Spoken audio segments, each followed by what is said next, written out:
You have been requesting this for a long time, and I finally found 3 stories that take place during school lockdowns.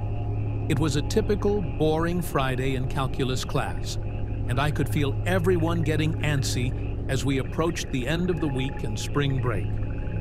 Unlike many of my friends who had tests that day, our laid-back teacher decided to play games with us on Sporkle.com. While we were taking a quiz on brand logos, I remember the exact moment it happened. Right after my friend answered a question, Adidas.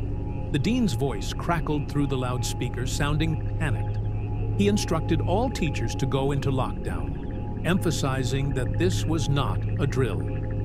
Chills ran down my spine as our usually calm teacher rushed to turn off the lights and ushered us into the back corner of the room. We sat in silence for about 2 minutes, and then the usual buzzing from a panel in the back of the room stopped, indicating that the school had cut the power.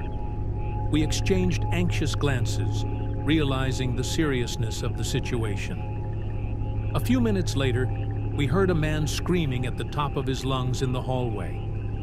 2 girls in our class began to cry, which heightened our fear. As the screaming grew closer, the man started banging on the lockers, yelling, "I'll kill all of you!" At that moment, I truly feared for my life. Our teacher shushed us as we looked around, gauging our peers' reactions.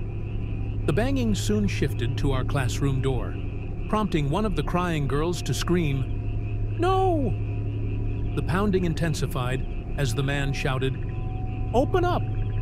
By now, 2 girls were openly sobbing. It felt like an eternity as he pounded on the door, but eventually he moved down the hallway, continuing to scream until he was out of earshot.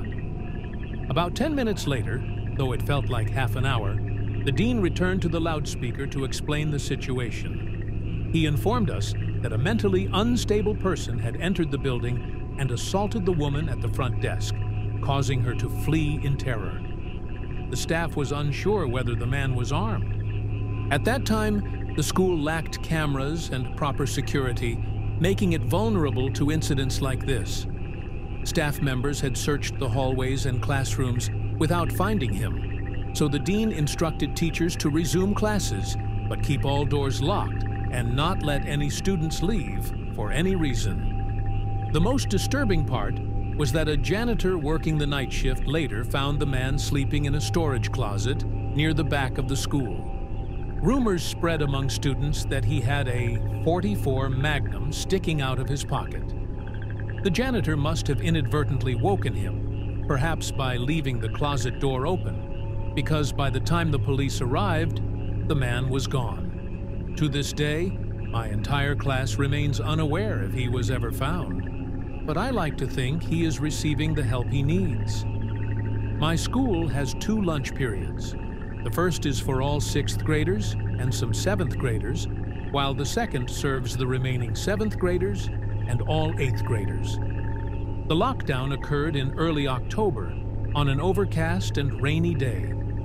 During the first lunch period, I heard 4 loud booms. Initially, I thought it was thunder, but the lunch crowd erupted in screams. I dismissed the panic, believing the kids were overreacting, until campus security entered and ordered everyone into the multipurpose room. Students buying lunch had to throw away their food and join us inside. A large group of us gathered in the multipurpose room, which has a huge back wall made of see-through glass. As we were rushed in, security began covering the glass with curtains, and adults monitored every exit. My friend Eric, curious like the rest of us, asked one of the adults what was happening. When he returned, he said, "You know those houses right in front of TMS? There's a mentally unstable man who has barricaded himself in front of his house and is threatening to commit suicide and harm the police if they try to evict him. He was walking around outside the school, watching kids in a creepy way." To make matters worse, it turned out the man was a registered sex offender. We were stuck in the multipurpose room for an entire hour, occupying 2 periods. After the situation was resolved, We were escorted back to our classrooms one by one. Later, I learned that the man lived next to my friend Brandy. She had seen him the previous Halloween, cutting his arm and writing in his own blood on his window, "Don't come here or I'll kill you." At the time, people, including Brandy, assumed it was a Halloween prank. After this incident, however, we realized how dangerous he truly was. Now, at 22 years old and fresh out of college, I recently started a job as a computer intern at my old high school. The school basement is messy and disorganized, but there is a small, well-equipped office down there with 3 desks, 2 mini fridges, a flat-screen TV, and air conditioning, a luxury not available to students or teachers. I got the job because 3 of my former computer teachers, who I consider friends, helped me secure it. Everything was going great until a few weeks ago. My 2 co-workers, Dave and Gary, were upstairs working on papers while I was eating my lunch in the office. Suddenly, I received a call from a woman in the front office informing me that the school was on lockdown due to a possibly armed intruder. There wasn't much I could do. My office had no door, just an opening, and the basement door didn't even have a working lock. For my own safety, I turned off the lights and my computer screen. I texted Dave and Gary, but they didn't respond. I sat in the dark, playing games on my phone for about 20 minutes, waiting for instructions to resume work. I had no idea what was happening upstairs, and I wasn't allowed to make any calls until the lockdown was lifted.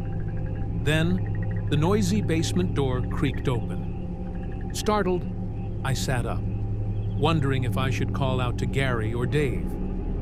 Someone came running down the stairs, their footsteps approaching my office. I quickly crawled under my desk, my heart racing. Someone entered the office without turning on the lights, and silence enveloped the room. I was paralyzed with fear, convinced that even the slightest noise could cost me my life. Suddenly, my phone dinged with a text message, and I felt a wave of panic wash over me. As footsteps moved closer, I finally dove out from under the desk, pleading for my life. Just then, a man in a red plaid shirt and a reddish-black cap grabbed my arm and pulled me up, saying, "It's okay. I'm just hiding down here with you." "What's going on up there?" I whispered back, but he ignored my question and asked if there was an exit.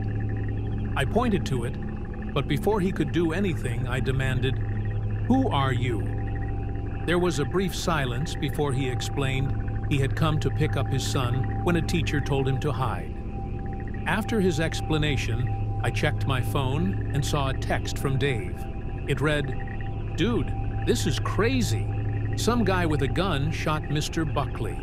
He's wearing a red shirt and hat. Whatever you do, don't come upstairs." I was about to share the text with the man when I realized something was off.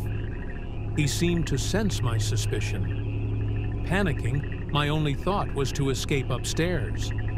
Just then, a gunshot echoed through the basement, and I heard a bullet ricochet off something metal, narrowly missing me as I made my way up. Fortunately, police were waiting at all exits, including the basement door, and they apprehended the man as soon as he opened it. The good news was that our teacher, Mr. Buckley, survived the gunshot. It was later revealed that he and the man had some unresolved conflict, though the details were never disclosed.